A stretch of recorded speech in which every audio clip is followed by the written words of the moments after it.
ชิมาเว้าเรื่องอุปกรณ์ที่มาตึกปลาสวายเนาะมื้อนี้ชิมาใช้คัน6 ฟุตเวท10-25เนาะแล้วมื้อนี้ชิใช้โม้ขวางเนาะโม้ขวางเบอร์น้อยเนาะบ่ใหญ่หลายแล้ววิธีมื้อนี้ชิมาประกอบสายหน้าของการตึกปลาสวายเนาะสำคัญอันที่นึงมันลูกปัดเนาะลูกปัดคือเวลาเอาห้อยสายเลยคันแล้วนี่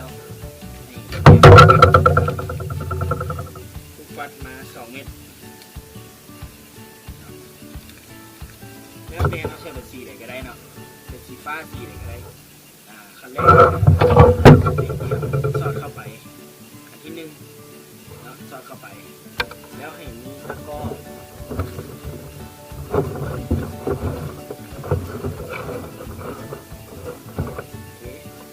ตะกร้อสำหรับตึกปลาสวายมันจะมีทัวอยู่ข้างในเป็นตาห่างนี้คันนี้ตัวนี้มันสอดเข้าไป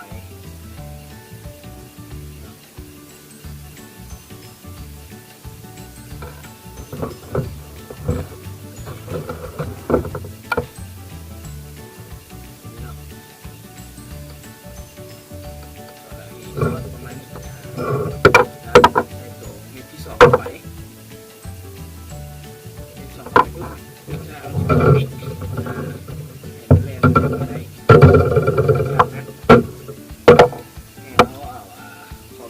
มัดไว้เนาะเป็นเที่ยวมัดไว้นี่ใช้ลูกหมุนแล้ววันนี้มัดเข้ากับตัวเสียบไปเลย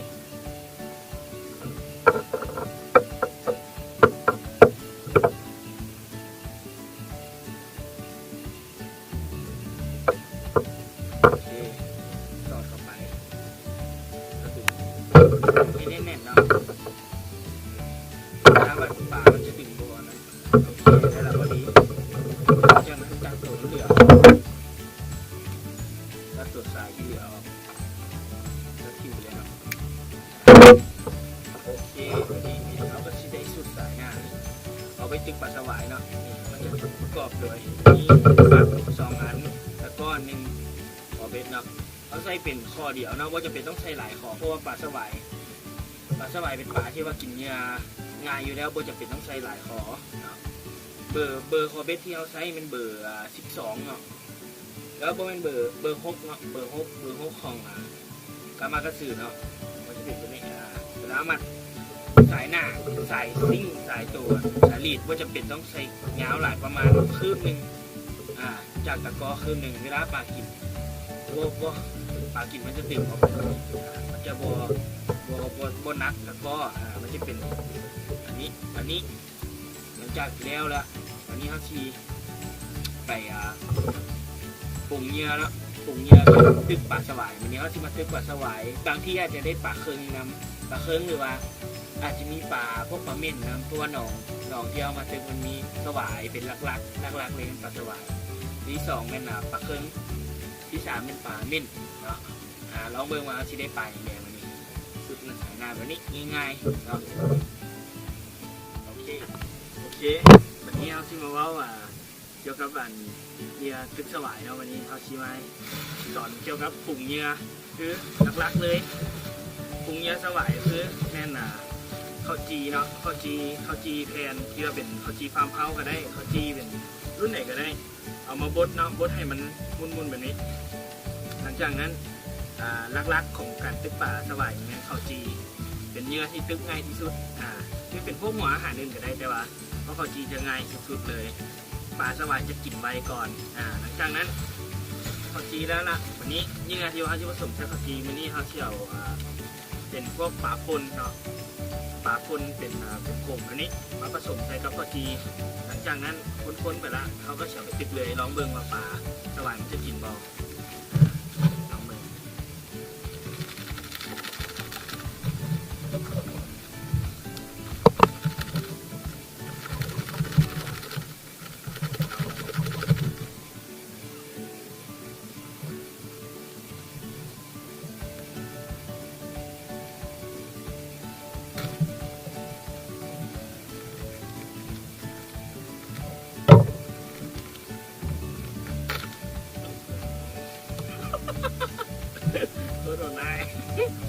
เลือดมันเลย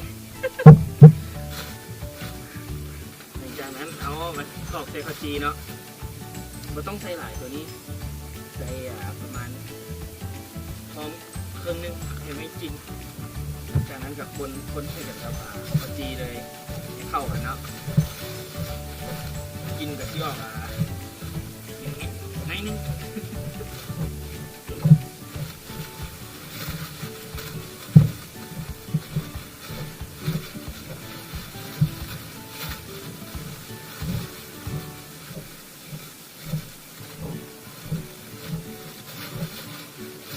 เนาะออกมามันเป็นข้าวจีผสมกับปลาป่นเดี๋ยวที่มีกิน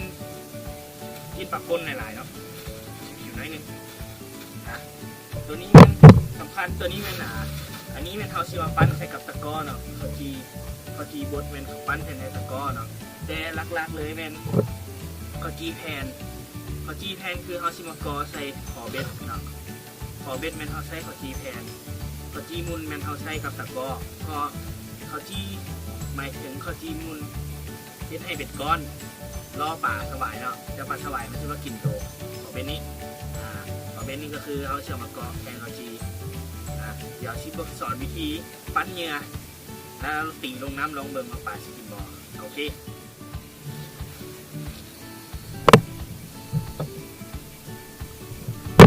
นี่การปั้นเหยื่อเนาะหลักการแรกๆเลยคือขอเบ็ดแมนเฮาเฉียวข้าวจีฟาร์มเฮาเนาะเป็นแผ่นแบบนี้เป็นสี่เหลี่ยม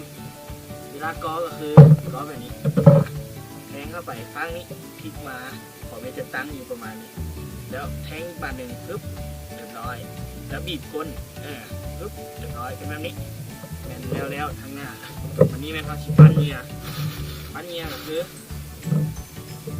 นี่เอาข้าวจีขึ้นมาวางเส้นมือแบบนี้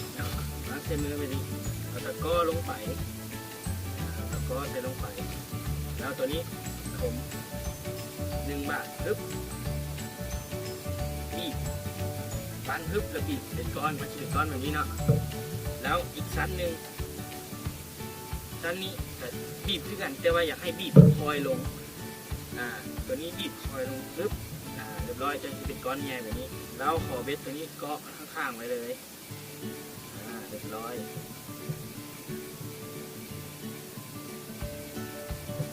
แล้วจะเป็นก้อนแบบนี้เรียบร้อยแล้วเราก็ชี้ออกไปตีเลยลองเบิ้ง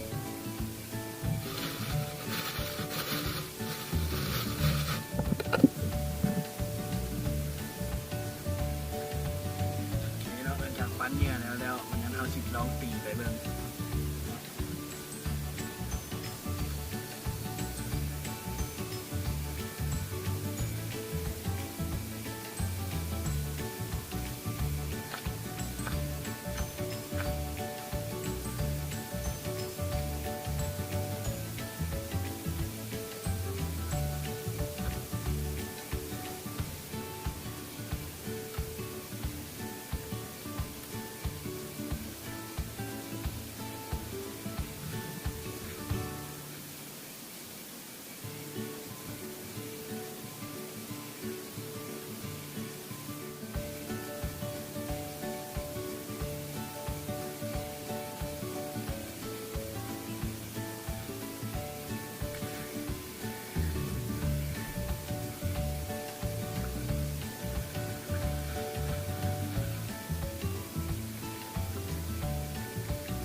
ใหญ่ตัวนี้เนี่ย6 โลประมาณ6 โลกินเต็มปากชา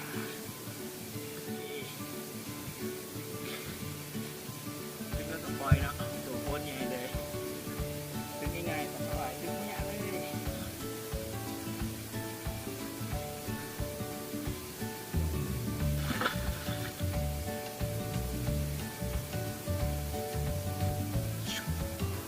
เลือด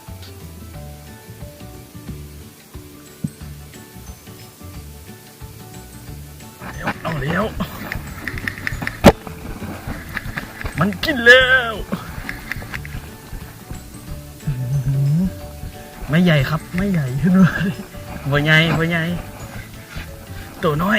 กำลังจะแฝงไปด้วยประสิทธิภาพโอ้โหโอ้โหเบรกเบรกเบรกเบรกเบรก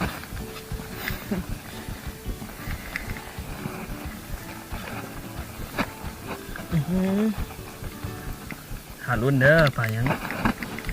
สวายเรือปลาคึงสวายครับสวายสวายน้อยได้แล้ว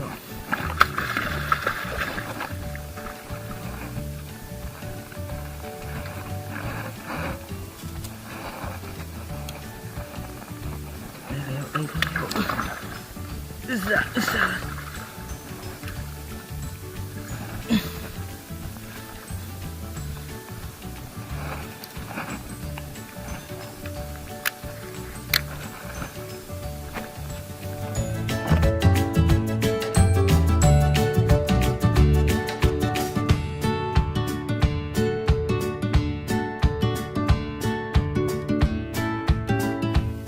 ปล่อยเนาะคือเราปล่อยว้าวครับยาสุดยอด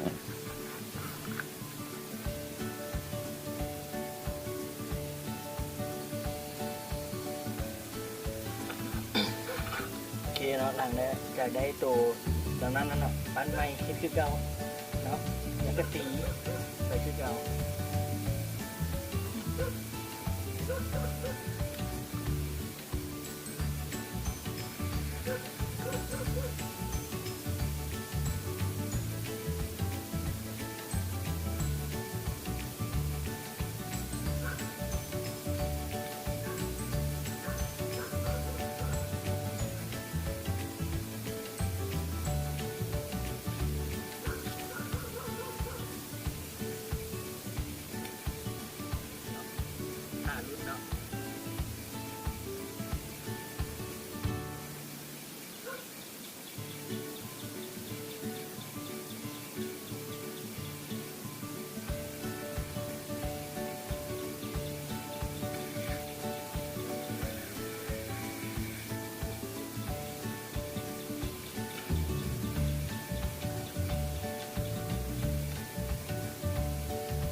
โอเคเนาะคลิปการสอนตึกป่าสวายกันจบลงแล้วเนาะ เอาไว้เจอกันคลิปหน้าเนาะคลิปหน้าอาจจะเป็นการสอนใช้อุปกรณ์ตึกป่าเนาะคลิปนี้หวังว่าคงที่มีประโยชน์ต่อคนที่เบิ่งเนาะและก็สนใจในเรื่องตึกป่าเนาะหวังว่าคงที่ได้ให้ความรู้แบบนี้ไปเรื่อยๆเนาะโอเคขอบใจหลายๆแล้วเจอกัน